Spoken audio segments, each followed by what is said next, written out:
Cuando hablamos de la fundación de Bolivia, estamos hablando de varias etapas importantes durante todo el periodo. A partir de este momento vamos a desarrollar cada una de ellas en 21 etapas que he separado para poder explicarles. Vamos a comenzar por la fundación. Centralmente a lo que era Tiwanaku, dentro del dominio incaico del Tiwantinsuyo, correspondiendo al Collasuyo. Durante la colonia correspondió tanto a los virreinatos de Buenos Aires como de Lima. Sin embargo, durante la Real Audiencia de Charcas, estaba ubicada, la Real Audiencia de Charcas estaba ubicada en el epicentro de lo que es Bolivia, conocido como Sucre en la actualidad. Luego de 15 años de lucha, nuestro territorio se vio en una disyuntiva de decidir a qué sector iba a ser correspondiente, teniendo tres opciones para poder pertenecer. Uno, a la Argentina, al Bajo Perú o al Alto Perú. Entre las opciones ganó simplemente la última y se armó una asamblea constituyente decidiendo fundar un país independiente el 6 de agosto de 1825. Como homenaje a la batalla de Junín, siendo su primer presidente Simón Bolívar. La Guerra del Pacífico. La invasión chilena a puertas del territorio del Pacífico boliviano ha sido una de las páginas más dramáticas de la historia que le ha tocado vivir a la nación. Uno de esos grandes despojos que sufrió Bolivia.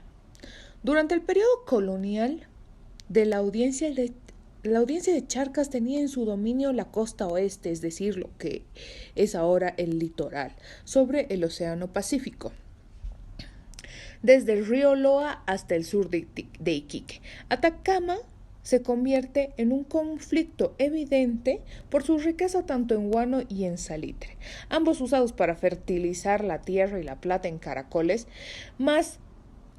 incluso más que en el Cerro Rico de Potosí. El Tratado del 10 de agosto de 1866 establece un límite fronterizo entre las parcelas 23, 24 y 25, donde se decide que la riqueza que existe en estas va a ser compartida por ambos países. ¿Qué países? Chile y Bolivia. En 1874, los ministros de cada país firman un tratado que detona la guerra. Bolivia instaura la cobra de impuestos, Bolivia acepta no cobrar impuestos ni gravámenes a industrias y capitales chilenas dentro del territorio boliviano. Sin embargo, el presidente Daza decide imponer 10 centavos por quintal de salitre exportado hacia el territorio chileno. Esta empresa chilena, que era la que manejaba y bastante poderosa en ese entonces, se niega a pagar la contribución y la hace denotar como oligárquica. Chile invade Antofagasta el 14 de febrero de 1879, con 2 blindados y un barco en vela. La fuerza boliviana es fácilmente derrotada a manos chilenas. El 23 de marzo se produce la conocida batalla de Calama. Con apenas 35 hombres bolivianos, incluyendo a Eduardo Avaroa, Bolivia es totalmente derrotada en una de las primeras batallas. Perú, al ver la derrota y la pérdida que estaba sufriendo Bolivia, también entra en guerra. Y durante 6 meses puede dominar a toda la zona y hunde a un buque muy grande chileno. Finalmente, el 8 de diciembre, la flota peruana es derrotada por los chilenos. En la batalla del Alto de la Alianza, Tacna cae en manos chilenas y Bolivia se termina retirando de la guerra. Y obviamente perdiendo el territorio. El 20 de octubre de 1904 se firma el Tratado de Paz y Amistad y cediendo totalmente el territorio litoral boliviano por un libre tránsito por el sector, pero jamás va a ser suficiente que más de 2.000 metros de tierra. Guerra Federal. La Guerra Federal hace referencia a una guerra civil que se detonó entre el enfrentamiento de Sucre y La Paz en 1899 por la capitalía.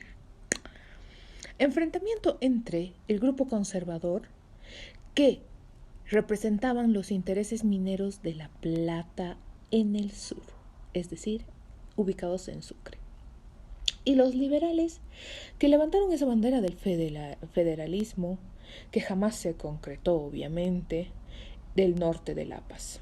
Ambos defendían los intereses y a los productores de estaño. Periodo de libertad.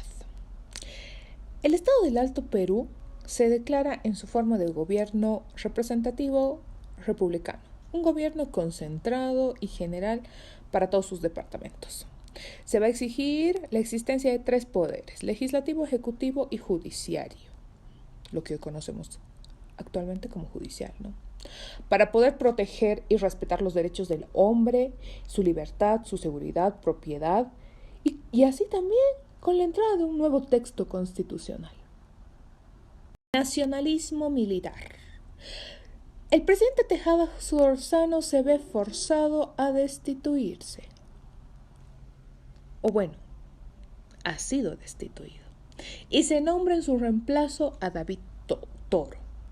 Tomando el Standard Oil, obviamente, y en su reemplazo creando la empresa de yacimientos petrolíferos fiscales bolivianos, hoy conocida como YPFB. Un año después, Toro es reemplazado por otro militar, Herman Busch, pero este mismo termina en una muerte un poco inhóspita. Y en las siguientes elecciones es elegido como presidente Enrique Peñaranda, que es una unión entre Rapeda y el MNR. Destituyen al presidente Peñaranda y llevan al poder a Gualberto Villarroel. Este contaba con el apoyo de los varones del estaño. ¿Y qué era lo que buscaban estos varones? Obviamente, tener el poder concentrado para que la riqueza minera solamente se vaya a unos cuantos. Vamos a continuar con la Revolución Nacional del 52. En las elecciones de 1951, el ganador fue Víctor Paz Estenssoro, candidato, por supuesto, del MNR, ya relativamente fallecido el día de hoy, partido que había decidido acabar con el dominio que tenían los varones del estaño.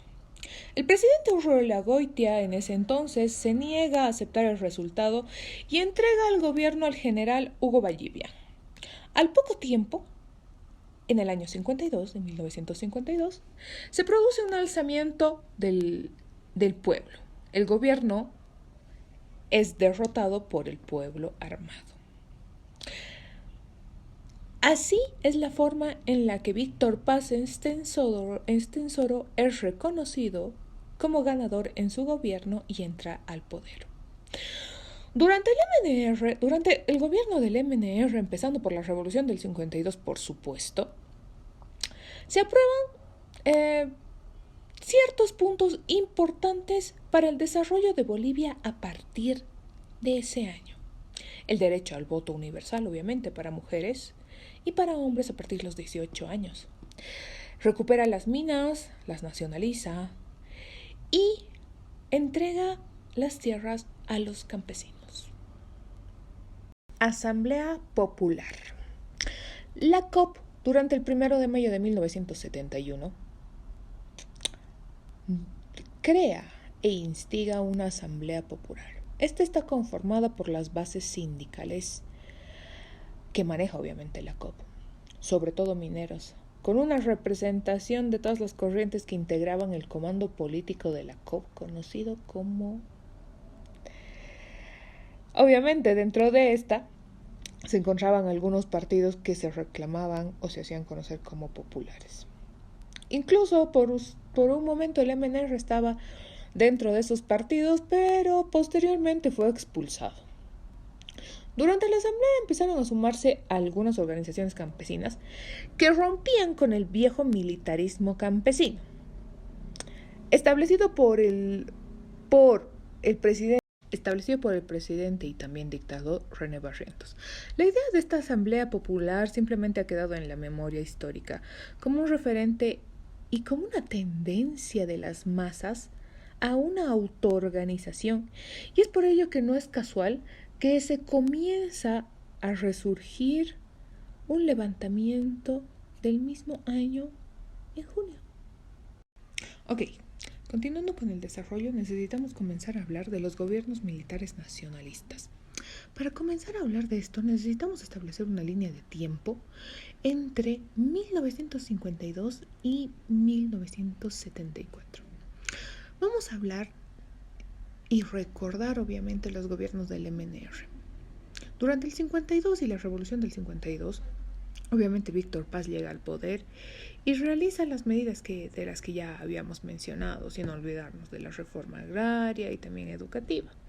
En el 56 finaliza su mandato y su vicepresidente se postula. ¿Quién era su vicepresidente en ese entonces? Hernán Siles. Y este entra al poder. Posterior a esto, en 1960, Víctor Paz vuelve al poder, pero con un partido ya debilitado y fraccionado en 3 aristas. Al terminar su mandato, obviamente, Víctor Paz se vuelve a postular, modificando la legislación para ser reelegido. En este mandato no duró demasiado porque su vicepresidente, René Barrientos Ortuño, le hizo un propio golpe de Estado. Si no me equivoco, esto fue el 64, en noviembre. Barrientos lo único que hace es continuar con las medidas revolucionarias que el MNR había implantado, es decir, un capitalismo de Estado. Simplemente va a profundizar la reforma agraria y va a crear un pacto campesino militar.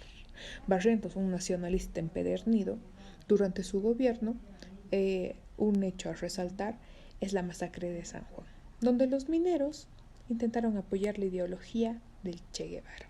Claro, durante este gobierno también surge la muerte del Che Guevara con ayuda de los Estados Unidos, por supuesto. Barrientos muere tras un extraño accidente de avión y claro, entra al poder su ex vicepresidente Luis Adolfo Siles. Tras la muerte de Barrientos, una de las acciones más puntuales del gobierno de Adolfo Siles fue la creación de Bolivia TV, el canal estatal boliviano. Claro, fundador también y parte de la Comunidad Andina de Naciones y uno de los artífices de la nueva constitución que se venía formando. Sin embargo, tuvo que dejar el poder y recibió un golpe de estado de Alfredo Bando Candia. Conocido como pacificador, ante los militares era un peligro. Obviamente se identificó como un izquierdista y se destaca dentro de su gobierno la nacionalización del Gold Oil Company. Esto ha permitido una autonomía universitaria, se enfrentó también a un foco guerrillero y durante el gobierno de Obando, por tanta presión, termina renunciando al cargo. Tomando su lugar, obviamente mediante golpe de Estado, entra el general Juan José Torres. Ese día se producen varios enfrentamientos, el gobierno de Torres totalmente inestable, era bastante carente de apoyo y se propuso un cogobierno con la participación obrera de los trabajadores, obviamente la COP encabezando, dándoles un 50% del poder del manejo del país. Esto no se había hecho ni siquiera con el MNR. Una euforia total revolucionaria y se expulsó de Bolivia todo el cuerpo americano, pacifista por supuesto, y de paso toma por alto una sentencia judicial liberando a Reyes Brey. Uno de los hechos que destaca es que inaugura la planta de estaño de Vinto, una de las más populares de Bolivia. Obviamente durante esta temporada se crearon bastantes partidos importantes, entre ellos el MIR y el PC1, y también se originó otro golpe de Estado encabezado por la Falange, la derecha, el MNR y obviamente los militares, dirigidos por Banzer. El golpe de estado estalla el 1 de agosto, Banzer es detenido y trasladado a La Paz y el 21 de agosto se produce una batalla en la zona de Miraflores donde todos empiezan a apoyar a Banzer. Banzer llega al palacio y basado en su liderazgo toma las riendas del poder, clausurando a todos los partidos de izquierda, incluyendo a la COP. Durante todo este hecho hubo unos 98 muertos y 560 heridos. En 1971, entra Banzer a gobernar. Hasta el 72 se clausuran todas las universidades, existe mucho caos, demasiados desaparecidos, incluso torturas. Y bueno, durante este periodo sí realmente hubo una bonanza económica y se mantuvieron unos buenos precios en los minerales. El retorno a la democracia. A partir del 10 de agosto de 1982, Bolivia retorna a la democracia. Obviamente este hecho se conoce como el final de la UDP, entrando en decadencia todos los gobiernos militares anteriores. Tras la renuncia de Luis García Meza ante la presión popular y los levantamientos militares, dejaría todavía muchas secuelas. Mediante esta decisión militar de llevar a cabo un gobierno todavía en dictadura, se escoge a Celso Torrerio, que inicia su gobierno el 4 de septiembre de 1981. Obviamente esta es una continuación a la dictadura de García Meza. El general Torrerio, por tanta presión, renuncia y entra como presidente el general Guido Vildoso, un hombre de bajo perfil, jefe obviamente del Estado Mayor, siendo ministro anterior de Hugo Banzer Suárez. Tiene dos tareas fundamentales: convocar elecciones y estabilizar el país. Pero no supera los 2 meses en el gobierno. En el último proceso electoral llevado a cabo, en 1980, gana Hernán Siles Suazo. Y la opción más óptima que se toma en cuenta durante estos 2 meses que gobernaba Vildoso es que se reconozca a Hernán Siles Suazo como ganador. Y eso es prácticamente lo que se hace. Pero, sin embargo, no le dura demasiado el gobierno a Hernán Siles Suazo, y aquí es donde entramos a otra etapa, a la hiperinflación. Esta hiperinflación es arrastrada desde el gobierno de Banzer, obviamente, que duró entre el 82 y el 85, y es por eso que se cerraron los mercados capitales, una deuda externa incontrolable, y se sumó el fenómeno del Niño que evitaba la producción agrícola. Siles Suazo, obviamente, desplegó 6 paquetes de refuerzo para poder salir de esta crisis. Pero no funcionó, la COP se oponía totalmente a Siles, el agio, la especulación, jugaron mucho en contra, se había depreciado demasiado el peso boliviano y no podíamos hacer una importación de divisas, ni tampoco mantener el precio del boliviano. Bueno, esto provocó que tenga que acortar obviamente su mandato, porque los mineros tomaron la sede de gobierno y entró a sucederlo Víctor Paz Estenssoro, ejecutando una nueva política económica con ayuda de los Estados Unidos. De esta forma, estabilizando el país de esa crisis que se venía. Aquí es que a partir del gobierno de Víctor Paz Estenssoro se crea un decreto supremo bastante importante para la lucha de esta crisis de la inflación. El 29 de agosto de 1985, Víctor Paz Estenssoro promulga el Decreto Supremo 21060, que delinea una nueva política económica para el país. Este decreto buscaba la estabilización monetaria y el control de la hiperinflación, ya que el país no contaba con reservas nacionales, el PIB había descendido notablemente y los créditos en el extranjero estaban congelados para Bolivia. El plan incluyó una reforma fiscal libre de comercio interno y externo, la descentralización y la privatización, con el objetivo de incrementar las reservas. Para ello, el decreto contemplaba un libre tipo de cambio, libre contratación, niveles de precios en combustible. De esta forma, Bolivia controló la crisis con un costo social muy alto. En este momento vamos a empezar a desarrollar ciertas etapas importantes y legales del desarrollo del país, valga la redundancia. La ley SAFCO. El 20 de julio de 1990 se aprueba la ley 1178, conocida como la ley SAFCO. Obviamente este plantea un modelo de administración de Estado para obtener unos resultados y que proporciona unos sistemas de administración y control gubernamental. Obviamente sobre todos los recursos y servidores públicos. Y responsabilidad pública. Esta ley nos otorga 4 tipos de responsabilidades públicas para el funcionario público: civil, penal, administrativa. Y posterior a esto, también surge la Ley de Participación Popular.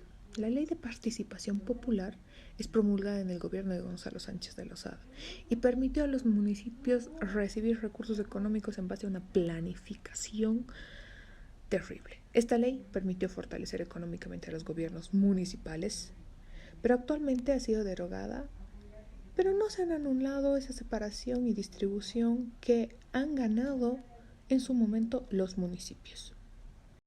Ahora vamos a pasar a hablar sobre la Guerra del Agua. La Guerra del Agua fue uno de los episodios clave durante la historia de levantamientos populares del país.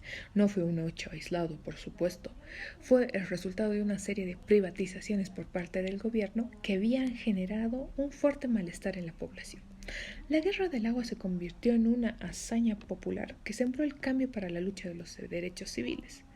Obviamente subidas abusivas en las tarifas y privatización del agua encendieron las movilizaciones, disturbios, dejando una víctima, y esto solo se resolvió cuando el gobierno dio marcha atrás a la concesión del agua en Cochabamba.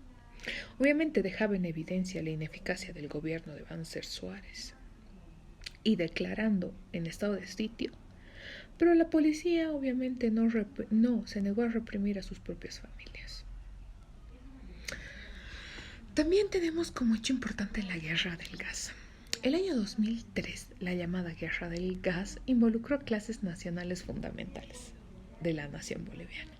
Los indígenas y las clases populares movilizados desde el alto desplegaron una interpelación para toda la nación boliviana.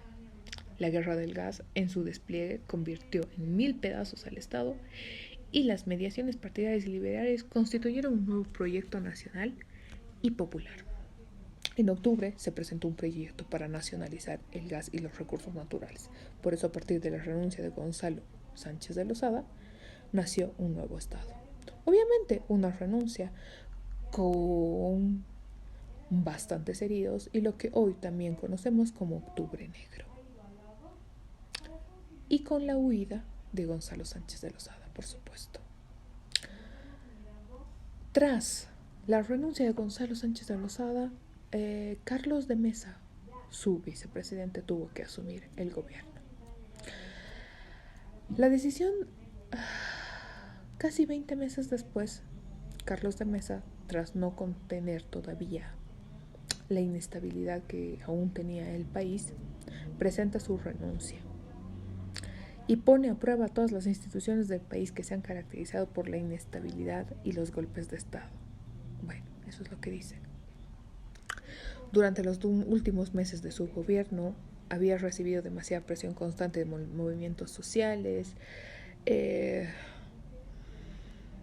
Toma la presidencia un 9 de junio y después redacta 3 cartas de renuncia, en las cuales ninguna es aceptada hasta la última, y deja el país en una situación de crisis social y política. Mesa, obviamente, un político independiente de 51 años en ese entonces, vicepresidente en el mandato de Gonzalo Sánchez de Lozada del 2003, abandona el país en medio de una sangrienta revuelta popular que deja alrededor de 80 muertos. Las encuestas obviamente hacían bastante popular a Mesa, pero su margen de maniobra era bastante restringido porque estaba controlado por el Congreso, controlado por partidos políticos internacionales y movimientos regionales, cada vez más organizados. Durante las últimas 3 semanas del gobierno de Mesa, las protestas se renovaron con varios frentes y volvieron. Estas últimas temporadas del gobierno de Carlos de Mesa Volvieron los bloqueos en carreteras, y nuevamente se paralizó el país, el Alto estaba enfrentado, la paz exigía la nacionalización de los hidrocarburos y obviamente la convocatoria a una asamblea constituyente. Posterior a eso, se tuvo que convocar a elecciones y aquí es donde realmente entra el cambio. Evo Morales jura la presidencia el 22 de enero del 2006. Este hecho es muy importante porque es el primer presidente indígena en llegar a la presidencia de la República en ese entonces. Un país como Bolivia, que tenía la mayoría de la población perteneciente a indígenas y originarios, ¿no? Desde la restauración democrática de 1982, este es un gobierno que sobrepasa el 51% de la votación nacional, lo que hizo posible una elección directa del presidente y vicepresidente, sin acudir a ninguna negociación político-partidaria, una mayoría directamente implicada, además de un enorme consenso en la población, a la primera mayoría. Obviamente se da por finalizada la etapa calificada como democracia pactada, para dar paso a un gobierno fuerte y con respaldo social. En tercer lugar, el 84% de la ciudadanía en este último proceso electoral era demasiado alto. Teniendo en cuenta la grave crisis que Bolivia había vivido anteriormente con Gonzalo Sánchez de Lozada, con Carlos de Mesa, y mucho más antes, obviamente, y entre otras cosas y varias movilizaciones nacionales, esto era una reconfiguración para el escenario político nacional y una salvación como mucha gente lo vio en ese entonces.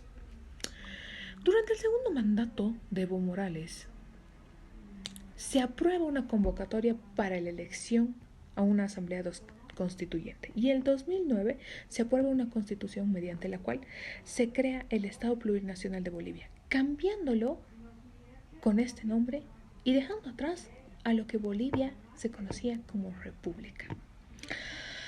Obviamente esto venía con cambios profundos porque la nueva constitución reconocía a todas las naciones originarias indígenas integradas a todos para vivir en armonía dentro del país. Obviamente buscaba el vivir bien y para alcanzar este objetivo se necesitaba contar con la contribución de toda la población boliviana.